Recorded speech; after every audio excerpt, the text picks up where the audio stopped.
Hi, everyone, and welcome to my presentation on vocabulary, specifically focused on morphology awareness and analysis.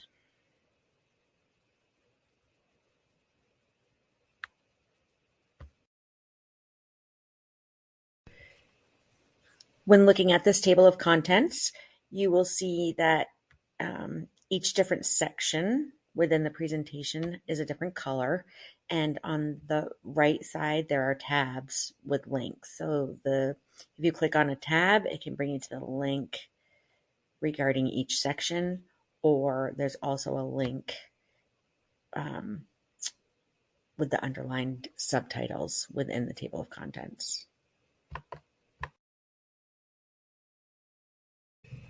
So I'm going to begin with Scarborough's reading rope. And I think it's so important for us to always go back to this because it will remind us of the many skills necessary for proficient reading to be able to happen. The two portions of the rope, language comprehension and word recognition, weave together as word recognition becomes more automatic and the language comprehension develops more strategically for students. Vocabulary is one of the major strands within the language comprehension portion of the rope, and instruction in morphology has been proven to support growth in vocabulary knowledge, but also it's been proven that it helps students develop an understanding of language structures. It can help strengthen their phonological awareness and phonemic awareness and help to grow decoding and encoding skills.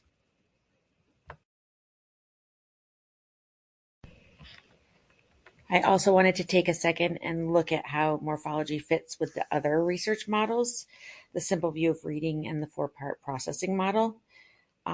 Both of these graphics clearly show that morphology knowledge is necessary for both word recognition and language comprehension. You can also see the importance of connecting phonology with the orthography and the meaning in morphological instruction.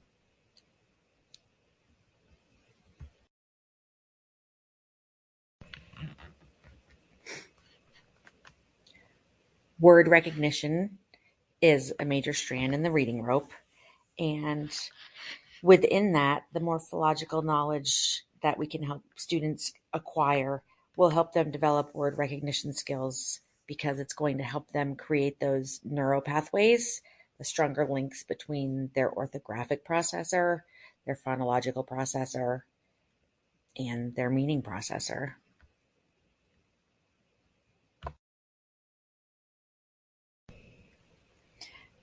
So, when thinking about the research base, um, I began learning how to find relevant research by using the tutorials on the Blackboard for getting onto the library website and finding a specific database for education.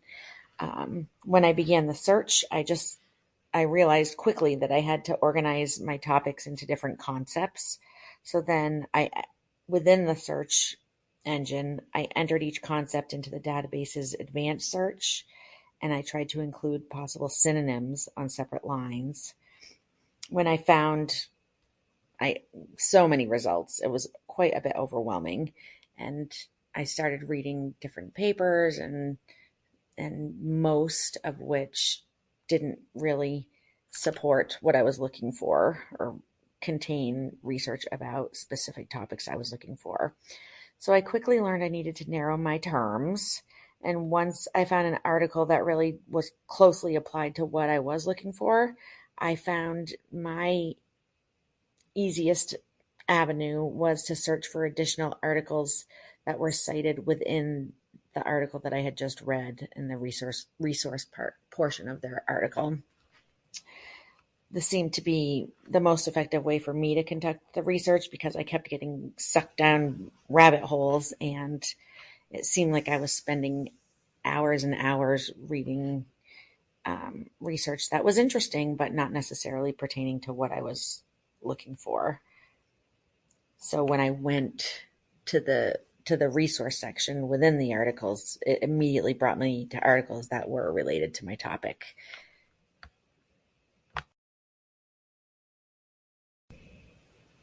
So the second article that I used as a research base for this presentation is was called Integrated Morphological Awareness Intervention as a Tool for Improving Literacy.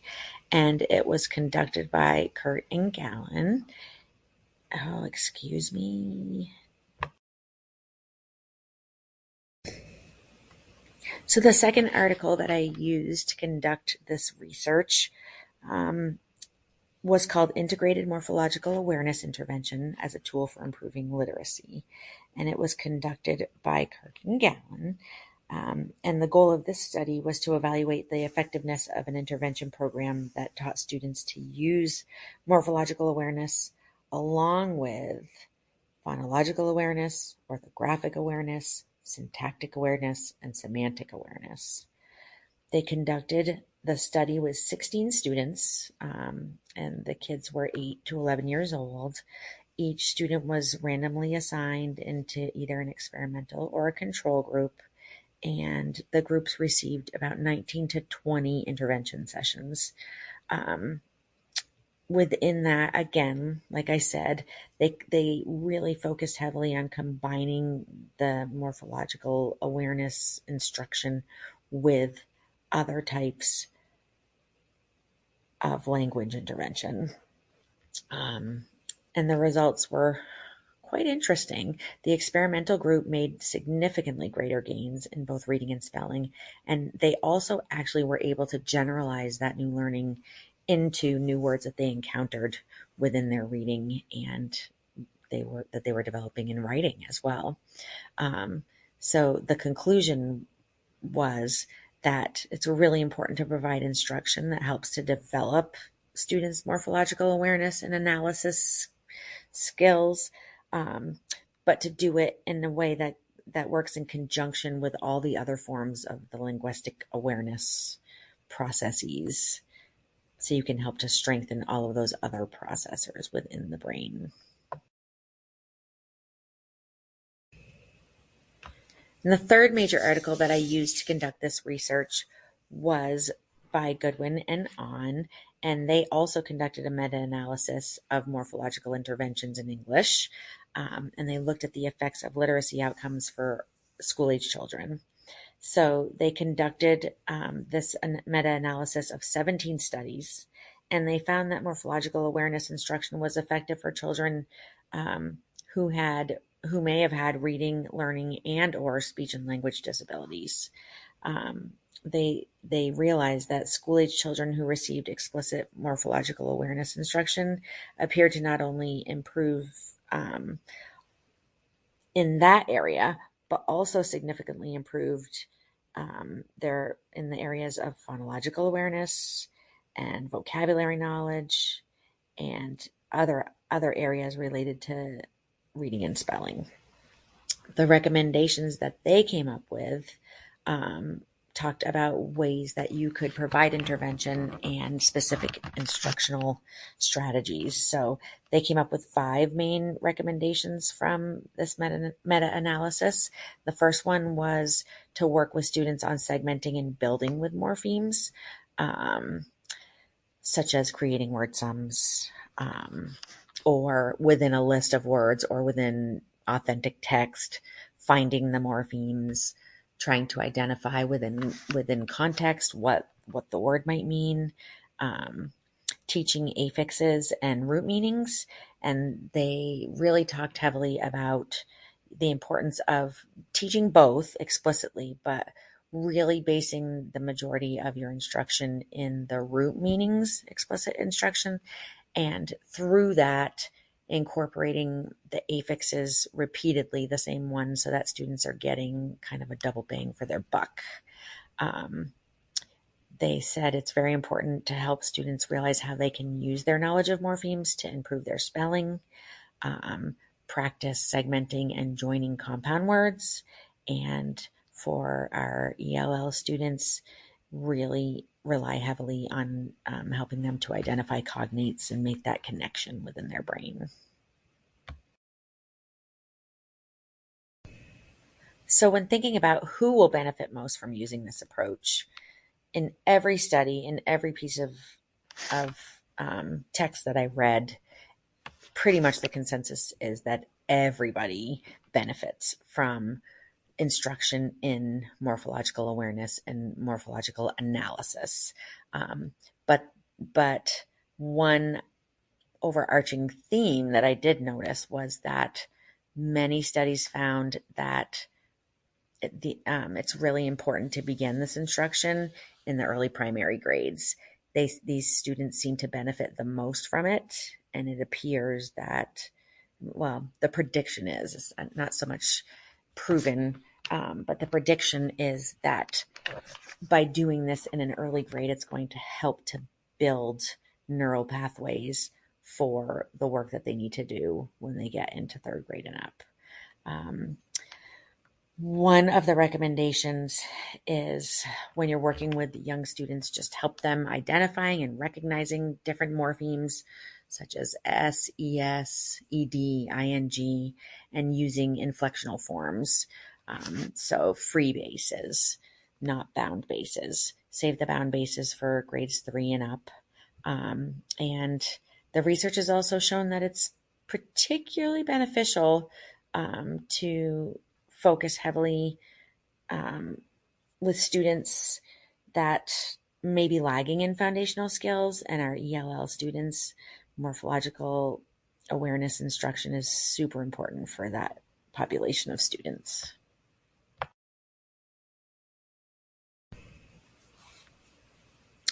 So, when thinking about how to implement this type of instruction, there were so many pieces. I had a really difficult time trying to figure out which way to go.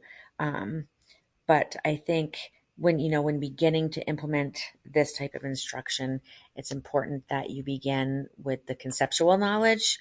So, teaching them about the language of phoneme and grapheme and morpheme and how we use morphemes to help us make sense of they're the smallest piece of meaning within the language, and that the majority of our language is morpheme based.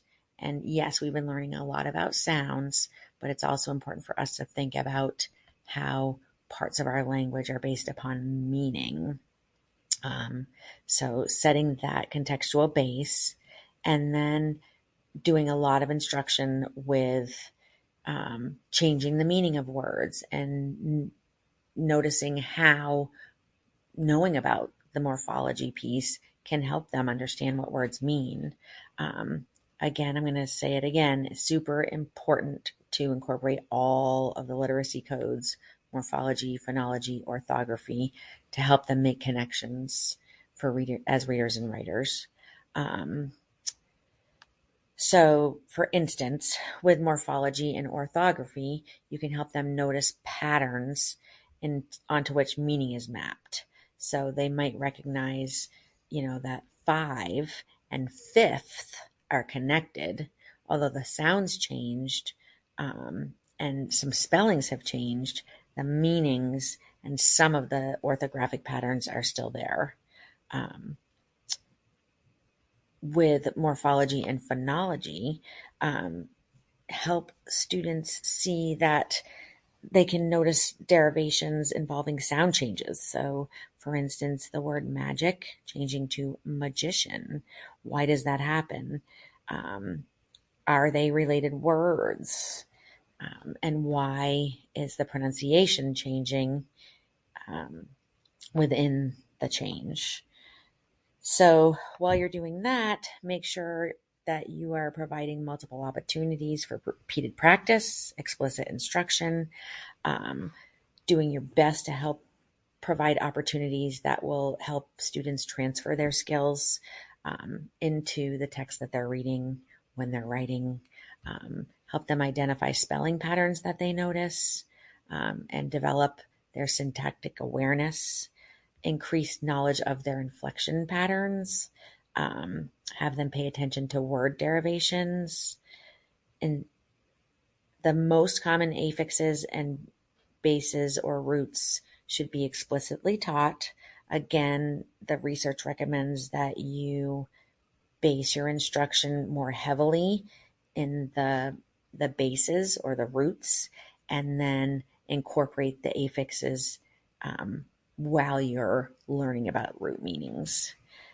Give them repeated exposure and opportunities for lots and lots of structured word investigations and inquiries, and embed the instruction into all parts of your day in every area of the curriculum that you can.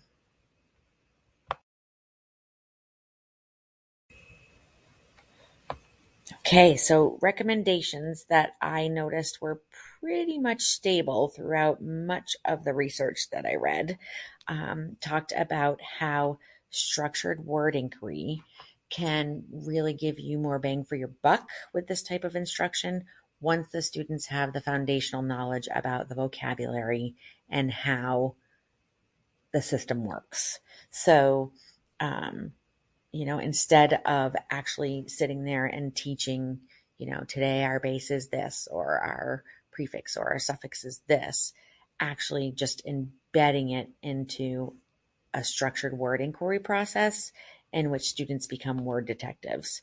And they have to really think deeply about what does this word mean and what is the structure of it. You help them to learn about the history of the word and make sense of the etymology of it.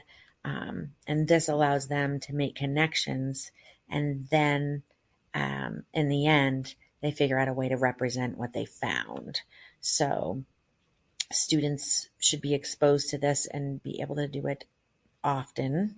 And they need to have big understandings. So letters have more than one job, for instance. Sometimes it's their job to make sounds, and sometimes it's their job to create meaning. And Louisa Moats said something that kind of struck me, was that sound trumps meaning in hundreds, maybe even thousands of words. And that was just kind of, for me, it just struck home because wow, we spend so much time focusing on phonics and phonemic awareness, that I think sometimes we forget that this morphological piece can be embedded within it as well. So it's not one or the other. It all goes together, and the kids should see how that all goes together from a very early age. The earlier, the better. And just that structured word inquiry can help them learn how to analyze word structures and have a deeper understanding of concepts and the terms in other subject areas as well. You can use it in math, science, social studies, their vocabulary. I mean, I think, watching the William Van Cleve video on YouTube, which I have in the references, he said something like Greek, the Greek language makes up 10 to 20% of our English language. But when students get into fourth grade and up and encounter that academic texts, 70% of the words within their texts are based upon the Greek language.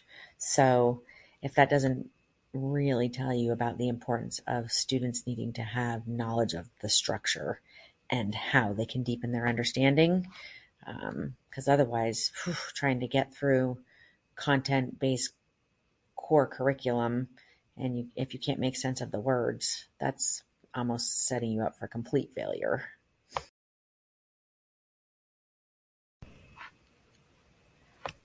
So when trying to find information about assessing morphological awareness, there was not a lot of research to be found on how to go about doing that. There were a lot of differing types of assessments, measuring different pieces of it, all claiming to maybe measure bits of phonological awareness, but not necessarily measuring the same thing. So it appears that there's probably a lot of research to be done in this area. But I thought I would just start out by, why is it important to assess it? It's going to help you, like with everything else, understand what your students know about words and word parts. And it'll also provide you with an opportunity to see how they might apply their knowledge in reading and or writing. And obviously it's going to guide your instructional practices. So assessing them, one of the ongoing themes that I noticed was that it just should be a regular routine type of educational practice, just like we would with every other type of teaching. You want to get a baseline for what students know and constantly be monitoring their progress and looking for next steps in terms of instruction. I did see that norm reference measures were very limited, and most of the frequent types of assessment that are used are criterion referenced. So I noticed a lot of common themes within the research of tasks where they're asking kids to produce words with morphological pieces, asking them to judge relationships among words, like are moth and mother related? Are stare and stairs related? Um, Spending time assessing whether or not they can blend and segment morphemes, giving them word analogies and seeing their thought processes for that, and seeing if they can identify affixes within a word, and perhaps even their meanings. So those were kind of big ideas within. If you get the chance, I highly recommend that you watch the William Van Cleve video on YouTube. I attached a link in the resource page. It's called Morphology Matters. And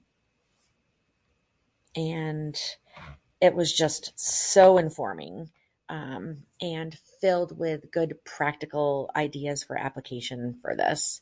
And I just put a few examples on this resource page.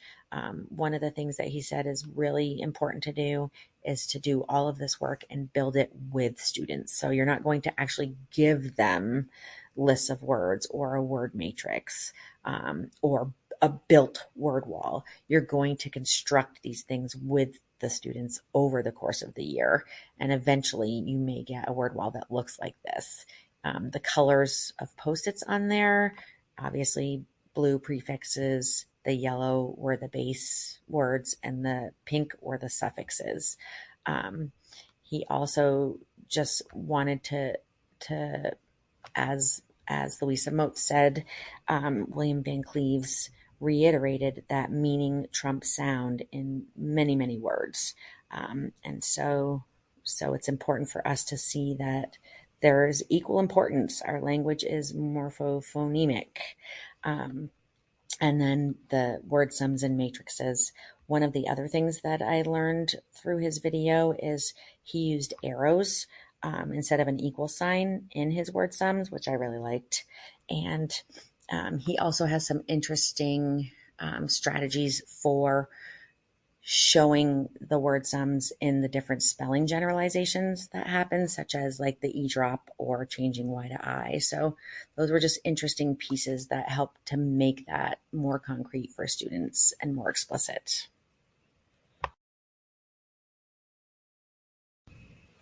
As I said before, this is just the link to the Van Cleve video on YouTube.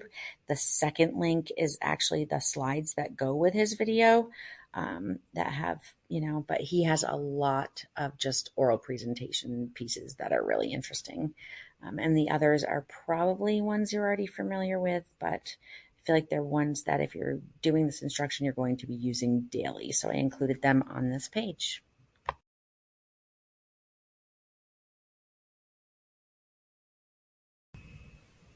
Thank you, everyone, for taking the time to watch this. I'm sorry it gets choppy. I can't believe at the end of this whole program, I still get nervous every time I record myself. I guess it's my age, but I appreciate you taking the time to watch the video and providing me with any constructive feedback. And I hope you all have survived the last week of this class quite well. Take care.